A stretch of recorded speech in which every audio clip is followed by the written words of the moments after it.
First story. Was it really a dream? Submitted by Little Dark Path. This is my mom's story that she's told me several times. It's always creeped me out. It happened in Minnesota in the late 1970s. My mom was 18 and living in her own apartment by herself with her dog. One night she was having an awful nightmare. In the nightmare, she was laying on a bed, unable to move. She started seeing razor-sharp, clawed, scaly hands reaching up from underneath all sides of the bed. They were trying to grab her legs and arms. The entire time they were reaching for her, she heard what she assumed was them, chanting, "You are the one. You are the chosen one."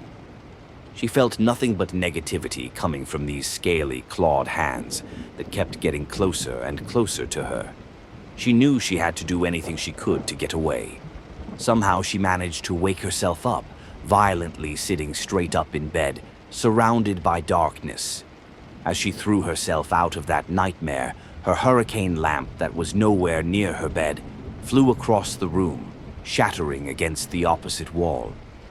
Ever since she first told me this story, like her, I've always wondered if she was really completely dreaming, or if she was perhaps partially in a different dimension with these creatures chanting and trying to get her. Like most people, she's never had the power of telekinesis.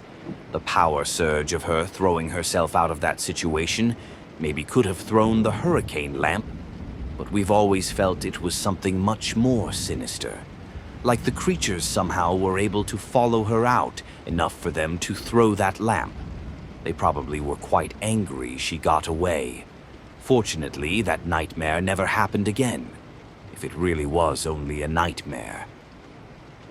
Second story. Who was I talking to? Submitted by Little Dark Path. This is also one of my mom's experiences.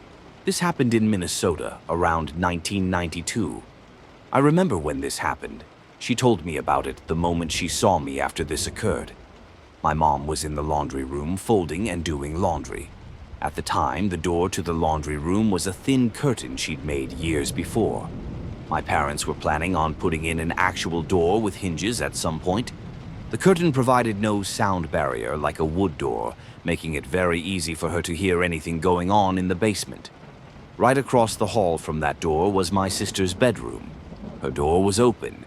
She and my sister started having a conversation. They'd been talking for about 20 minutes when my sister came down the stairs to the basement and walked to the laundry room. Our mom was shocked and asked her, "Did you just come from upstairs?" "Yeah." Getting more freaked out, she asked my sister, "You weren't just in your bedroom talking to me for like the last 20 minutes?" "No, I was upstairs. I just came down here just now." My sister has always been much more serious than me. Our mom knew she would have never tried to pull her leg. My mom told her, being quite freaked out now, "I swear I just had a 20-minute conversation with you. You were talking to me from your bedroom. That really wasn't you. It sounded exactly like you." My sister assured her that it wasn't her. She'd been upstairs the whole time. Well then, who the hell was I talking to? Mom was pretty freaked out about that for a while.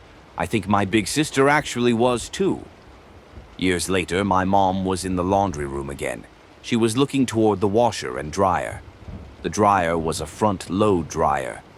She stood there stunned, watching the dryer door open all the way, slowly, then went all the way back up to close completely. There was no way it could have done that on its own. She wasn't scared, more amazed, although she did have a shocked look on her face when she told me about this after coming upstairs from the laundry room.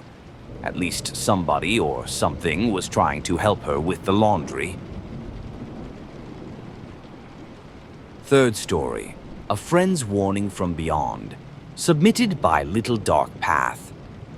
This happened in Minnesota in 2010 or 2011.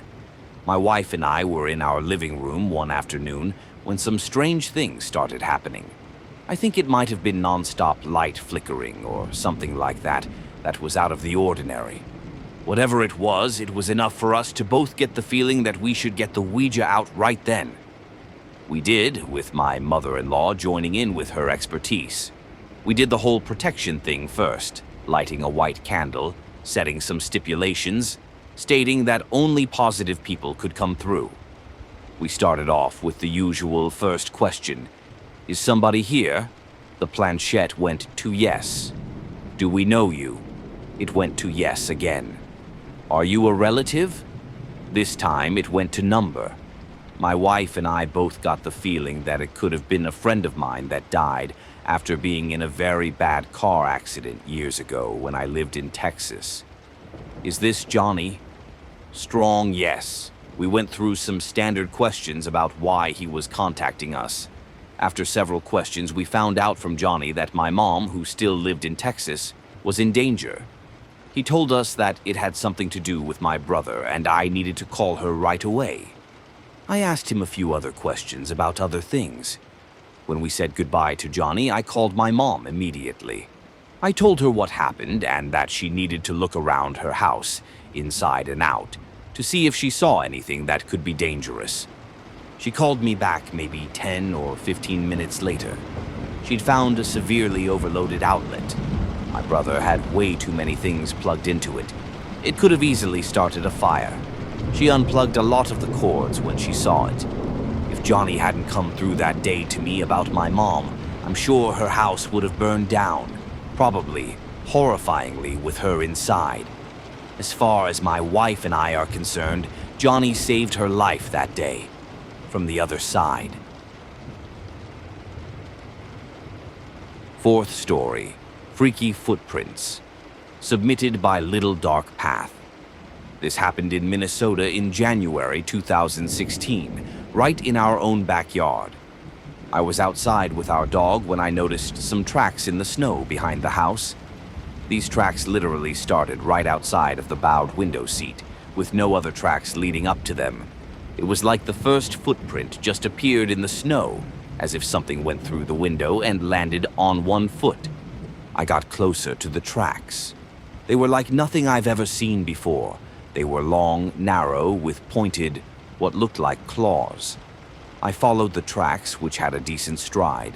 Either whatever made those was really skinny, as the footprints almost looked like they were in a straight line, one foot in front of the other, or only had one foot and was hopping, not walking on 2 feet.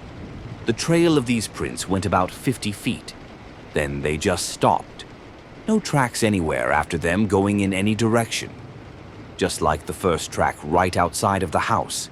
It was as if whatever made them could fly, or maybe even bip in and out of this reality or dimension and into another one. I came back inside right away to tell my wife and mother-in-law about these tracks. I grabbed my iPad, went back outside, and took a few pictures. The strange footprints in these pictures are the actual photos I took that day. My wife and her family have lived at this same location since 1984. They've never seen tracks like this before, or since. You can tell that they definitely aren't human. Their property and the surrounding lots are all several acres. You definitely see human footprints coming from any direction if it was a neighbor trying to be goofy. Plus, nobody would go out barefoot in the snow, especially during a Minnesota January when it's usually the most frigid time of year.